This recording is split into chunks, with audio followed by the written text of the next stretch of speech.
Welcome back to Transcriber from Reddit.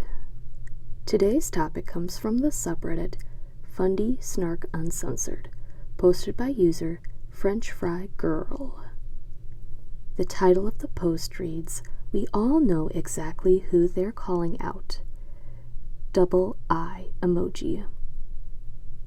The tag for this post is Girl Defined in all pink. The post itself is 2 screenshots of a post made on Instagram.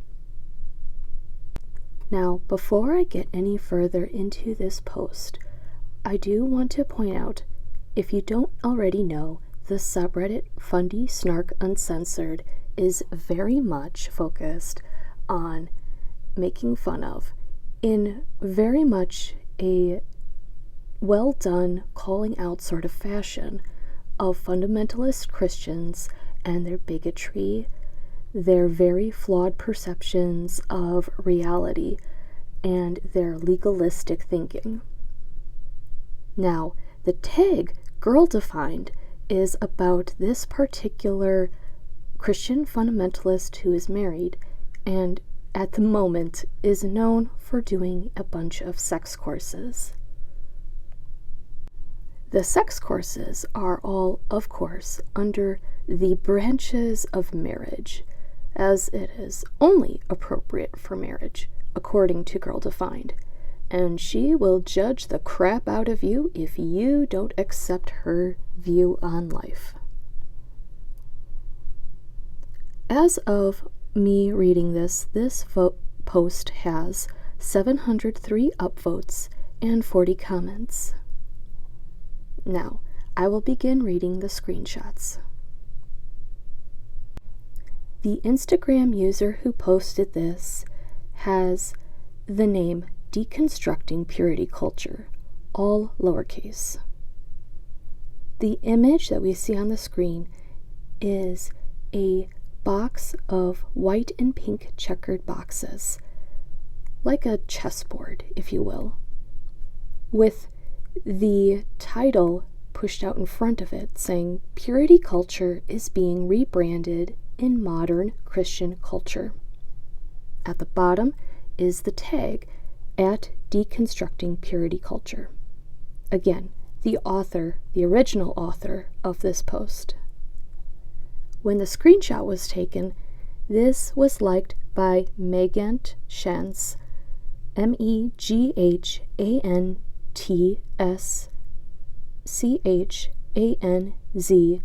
and 3,212 others. Deconstructing Purity Culture reads as follows. There's a not-so-fun trend going on amongst Christian, quote, influencers, end quote, right now, to essentially rebrand the purity culture that many of us were raised in. They tend to call out that the way purity culture of the 90s to early 2000s was taught was harmful, but always caveat that with the idea that the message of purity culture still applies, but the teaching methods should be different. They all talk about how difficult it was to be compared to a used-up tube of toothpaste or a rose without any petals, but note that the overall message that accompanied that harmful object lesson still applies. Shame is still the main tactic.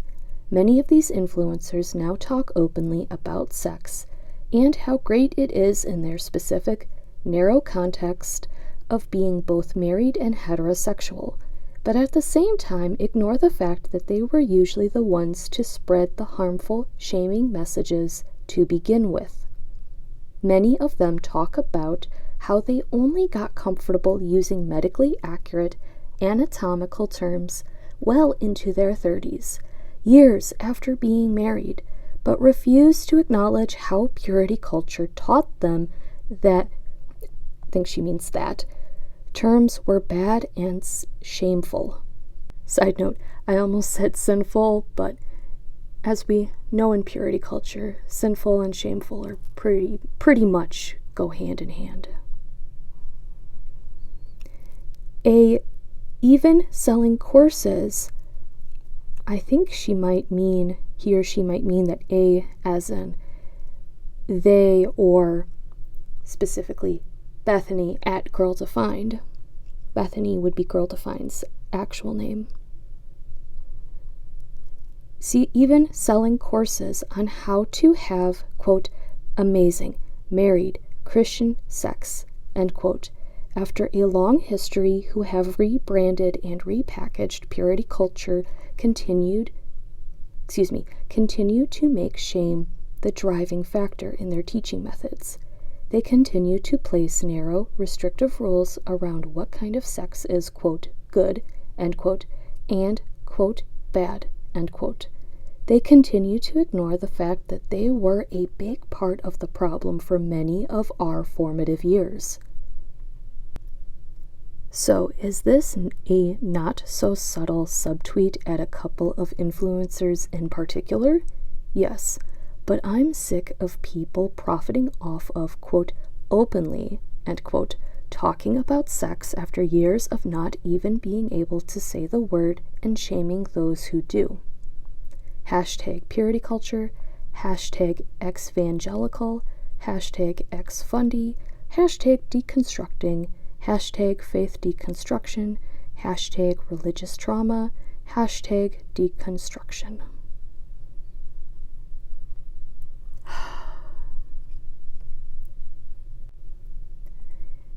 Yes, user French fry girl, we know exactly who they're calling out. However, I like to think that it's not just them calling out the major influencers, but also the people who follow these major influencers. I grew up probably roughly 3 steps removed from being raised actually strictly fundamentalist. But I remember purity culture, especially purity culture in the Wells, where it's very much must put all the pressure on women, must shame women who were sexually exploring themselves, must emphasize 2 sets of rules, one for guys and one for girls. And even today, Christian Wells schools like Bethlehem Lutheran, Fox Valley Lutheran High School, Martin Luther College, Wisconsin Lutheran Seminary, and Wisconsin Evangelical College. Among many of the Lutheran schools that are out there, continue to perpetuate these standards. It is not women's responsibility for men to not act like pigs. It is also not women's responsibility to force men to respect them as human beings that they are, which everyone should automatically have that kind of respect for one another. I will leave a link to a podcast that I listen to. The podcast is called Untangled Faith Podcast, and the host is Amy Fritz. And in season 4, otherwise known as episode number 41, she hosted an episode talking about purity culture and how it harms guys as well as girls.